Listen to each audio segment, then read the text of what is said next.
Hey, what's up? This is Chosen, and this video is going to be a champion guide for Septimus, so let's get into it. Alrighty, first of all, let's go ahead and pull up Septimus in the Banner Lords, the Attack, Spirit Affinity, Legendary up here in kind of the top right, and this is Septimus. First of all, very cool looking champion. I love the name Septimus. Like, that's what champion names should be. We've been getting all of these Skull King Lord Grawl and Reliquary Tender. Like, no, stick with the names like Septimus. I love it. That's how it should be. But anyway, as always for my champion guides, I will have one of these little infographics down in the video description that you can pull up and take a look. It's going to show the current masteries I use on my champion and kind of the grades and just a nice little, you know, this one, Septimus takes 10 books, stat priorities, all that good stuff. It will be down in the video description if you want to take a look at that.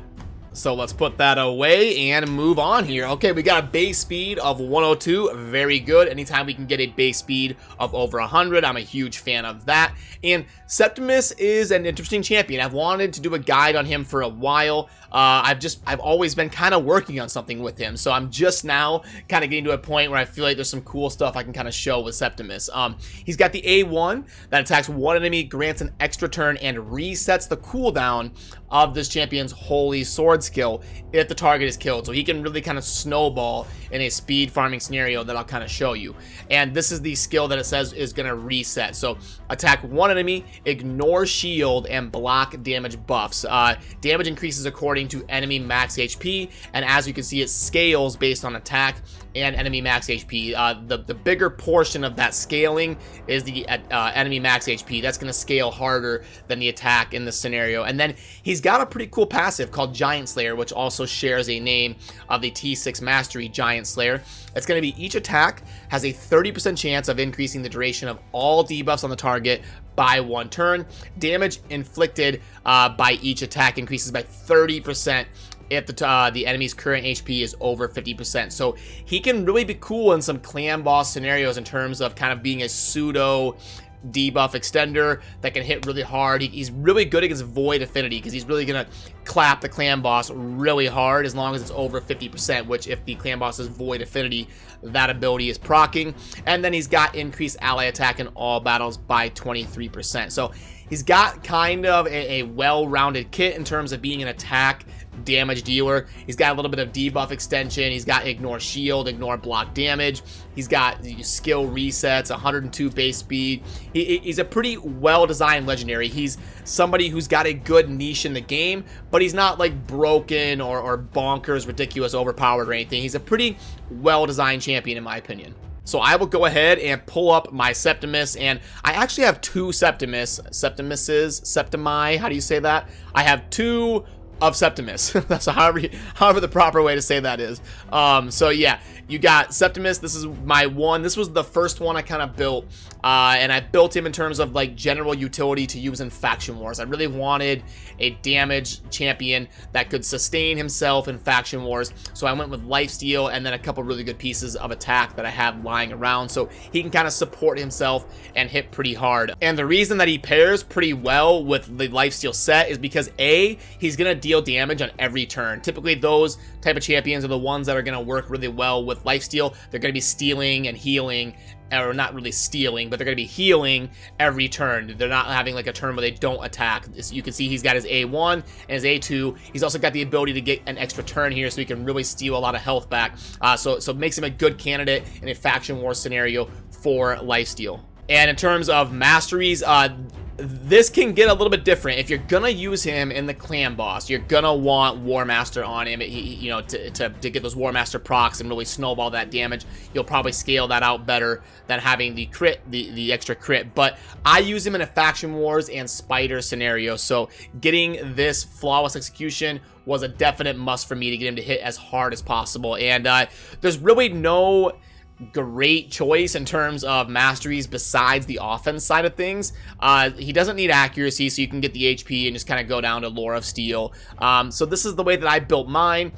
He doesn't really get a whole lot of utility out of this. So again, I didn't really know which one to take down here. He doesn't debuff or place buffs or need snipers, so nothing was really going to help him. So I guess you can make an argument to go down the defense tree and get at least something like counterattack. But he's not going to place any of these things. So I didn't really see a great spot. You could go with Retribution, I guess, and figure something out better than this. But I went with just the tried and true, get Laura Steel to try and glass him out as high as possible for my spider strat that I will show you. So we'll put that away, and I'll show you the total stats here in case you want to compare mine to yours when you get one. Again, I'm building him for kind of faction wars and my spider strat, so he had to have good speed. Obviously, 100% crit rate is a must on Septimus, and then getting as much crit damage as you can squeeze in. You don't need accuracy, so he just happened to get 100 accuracy from random places and my Great Hall and stuff. Attack, getting over 5k is what I'm kind of looking for, and then my best blend of defense and HP. I would like to get his defense a little bit higher, 23, 2400, somewhere in there. That would definitely help, and at least 30,000 health. If I could glyph that out or get better gear to make that happen and make him a little bit more sustainable in a faction war scenario, that would be great, but it doesn't matter in terms of my spider nuking strategy. I was really going to be glassing him out, and I definitely did that with my second one. I was just going to glass him out, cruel, speed, attack. You can see here, we're just getting as much attack as possible to go ahead, and we can see the stat difference here, 5,800 attack. That's one of the highest attacks I've ever had on a champion, and then 280 crit damage. My glassed out Septimus is insane against the spider and hits really hard. I also like to walk you guys through the booking process. So this was the main one that I booked, and I had kind of bad luck when it came to booking him. When you're booking him, you're gonna want to mainly max out Holy Sword. He's decent without books. He doesn't really get cooldowns or buff chance or anything, so he's one of those legendaries that you don't have to spend books on to get some decent value out of, which is nice. But if you are going to spend books on him, I would just try to get these 4 skills to get the Holy Sword to hit as hard as possible, and you can probably skip the A1. We're not getting buff chance or anything super significant here. So if you're really trying to min-max your books, just max out Holy Sword and kind of stop there. And on my second Septimus, I only spent 1 book just to buff that damage a little bit and make my spider run just that much more sure to be a 100% win rate. And as I dive into kind of showing Septimus in action, one of the cooler things about him is he's really oddly satisfying to watch as a campaign farmer. I love how he looks as a campaign farmer. He's kind of like a Relic Keeper 2.0. He's just slapping through the campaign. You'll kind of see what it looks like here, but he's a really oddly satisfying campaign farmer to watch. He just kind of zooms around, resetting cooldowns, getting extra turns, hitting super hard. You can see 85k, 84k, 92. He's just running around, slapping everything down. 100k right there. One of the cooler champions in terms of doing a 12-second run in 12-3. He's a really good campaign farmer. You get him good gear, you can see he's like a faster version of Relic Keeper. He just runs around, slaps everything down, and can do 12 or 13-second runs as soon as you get him geared pretty well. So I definitely like him as a campaign farmer. He looks really cool doing it. I'll also show you kind of a dungeon kind of speed farming scenario. So if I go to like the Arcane Keep, you'll see what I'm kind of talking about, how valuable he can be in terms of a speed farming setup. So you'll see here my team is mainly just a glass cannon, burst, burst, burst. That's kind of our goal in a lot of these potion keeps, and you'll kind of see the value that Septimus can kind of bring to the table. The first wave he won't do much. It'll be Ray and then Skull Crown, I believe, but then in wave 2 he typically clears 1 or 2 of them and kind of cleans up, or I mean 2 or 3, 1, 2, 3, cleans them up, slaps them down, and then right here you'll see he's gonna hit the boss super hard when the time comes. Boom, Holy Sword, 233,000, and there it is, a 17-second run on the Arcane Keep, which is an insanely fast run, and Septimus can be a staple of that team. But wait no longer. This is the main attraction, and this is what I've been waiting to make the Septimus video for. That is going to be my spider strat. That is a 100% win rate in 11 seconds, and it's featuring double Septimus. This is a team I've been kind of theory crafting for a while. The runs are typically 10 or 11 seconds, full auto, 100% win rate, and Septimus is a big part of the team, and that's why I've been waiting on getting this guide out, even though I've had Septimus for about 2 or 3 months now. I've been kind of theory crafting this team. I'm going to do a dedicated video on the thought process of the spider team, but I want to kind of show you how cool this looks in terms of Ghostborn having the 100% irresistible or unresistible, I guess would be the right way to say it. Can't be resisted, decreased defense, and then you've got the double Septimus really hitting hard. Now remember, Septimus has that passive where he does extra damage based on the target having more than 50% HP. So it's really important to have my 2 Septimus go early in the fight. We have the debuff, and then I want my 2 Septimus to go. You'll see the spider still has above 50%. That's why I need my Septimus to go before the Royal Guards. And then we come in, hit it super hard, and then my Royal Guards are going to clean up, and there is our runs. I'll do a replay so you can see what it kind of looks like on a normal run. Auto here, and we've got the Ghostborn debuffing. The Septimus are gonna go first to take advantage of their passive. They're gonna run in, hit it super hard. The Royal Guard's gonna come from behind and clean up, and there is our 11-second full auto, 100% win rate, super end game spider team that Septimus is a big part of, and I really love him in terms of the things you can do with him in terms of utility on like speed farming runs. He kind of slots into like your arcane keeps, your potion keeps, your spider runs. You can really do a lot of fun things. There's even a strategy where you can get Septimus to like one-shot the spider. I haven't done it because I run like this is way faster instead of trying to set him up to one-shot the spider, but you can do a lot of cool things with Septimus. But before I move into like the grading of Septimus, let me show, I didn't show you the gear before. I do like to walk you guys through kind of the thought process here. So he doesn't need accuracy. You're typically going to want like an attack or defense banner with your best blend of speed and attack basically.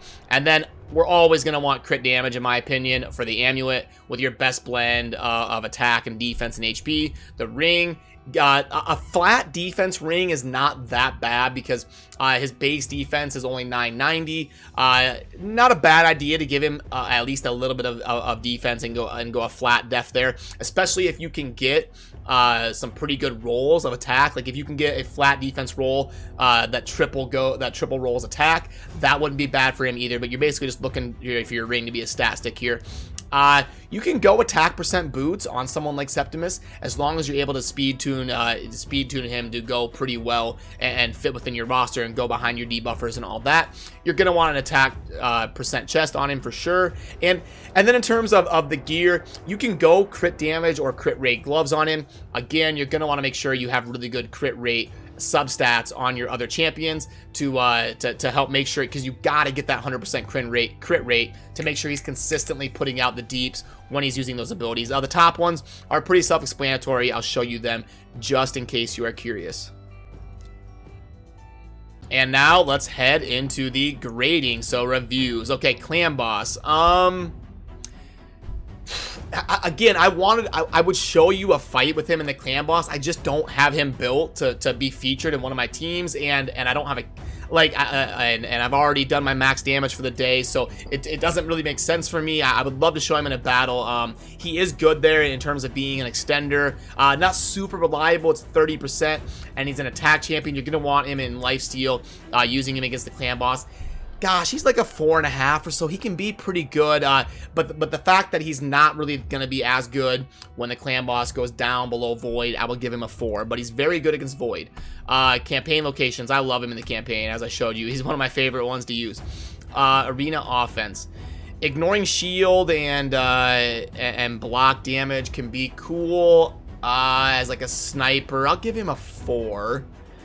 Spider, I love him in the end game. He's not going to be good up and coming, so maybe I should give him a 4. I mean, it just depends. He's amazing in the end game, as I showed you, but if you're up and coming, kind of an early to mid game player, he might not be super good. But gosh, with him being so end game viable, I'll go 5.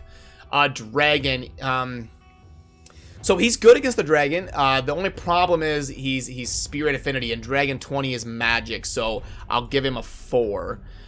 Minotaur, he's fine. He can help you speed farm Minotaur for sure. Arena defense, he's not what you're looking for here. I'll give him a 2. Force keep. He does counter the force keep. He'll hit super hard. Sure, he'd be fine there. Ice Golem is not going to be his best dungeon. Again, he could be okay. He might get pulverized on the wave 2 by the reflect damage. He's going to just slaughter himself in that wave. I'll give him a 4. He's all right. Fire Knight, he's not going to be very good there. It's going to be a 2. That's probably his worst area in the game. Spirit Keep. Yeah, he'll be fine. He can hit it pretty hard and burst it down. Magic Keep, he's kind of affinity countered, so he could hit weak, but he does ignore shields. So I'll give him a 4 there. Void Keep, he's great. Give him a 5. And Faction Wars, he's a legendary with pretty good attack. You give him lifesteal and stuff, he could perform pretty well, so I'll give him a 5 there. But yeah, that kind of concludes the grading, and I would totally show you him in a clan boss, but it wouldn't really make sense for me to. I mean, you know the drill. He's gonna be, if it's above Void, he'll be extending the debuff, so you want him to go after your debuffers. You want him to kind of go last in your rotation, or at least towards the back end after your debuffers, and then maybe proc that 30% to increase the duration of the buffs. That's kind of the main takeaway. Give him War Master instead of crit damage, and give him lifesteal so he can constantly sustain himself. That would be kind of the main takeaways in a clan boss scenario. And remember, down in the vid description, I will have access to that infographic that you can click on and kind of pull up everything. So yeah, I really like Septimus. He's a fun champion. If you have him, he's worth throwing a couple books at getting the increased damage on his hard-hitting enemy max HP ability. You don't he is pretty decent without books though, so don't feel like obligated to, which is kind of cool. Anytime we could have a champion like an Allure or a Septimus where a lot of their value isn't tied into books, obviously that's a good thing with how tough books are to acquire in raid. But yeah, it's gonna kind of do it for this video, and as always, thank you for watching. Have a good rest of your day. Peace.